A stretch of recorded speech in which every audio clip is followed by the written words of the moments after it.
विकटोत्कटसुन्दरदन्दिमुखम् भुजगेन्द्रसुसर्पगदाभरणम्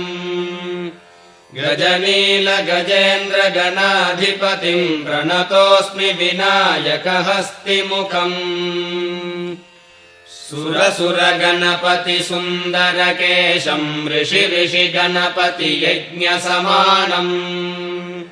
भव भव गणपति पद्मशरीरम् जय जय गणपति दिव्य नमस्ते गजमुखवक्त्रम् गिरिजापुत्रम् गणगुणमित्रम् गणपतिमीशप्रियम् करधृतपरशुम् गङ्गणपाणिम् कबलितपद्मरुचिम् सुरपतिवन्द्यम् सुन्दरनृत्तम् सुरचितमणिमकुटम् प्रणमत देहम् प्रकटित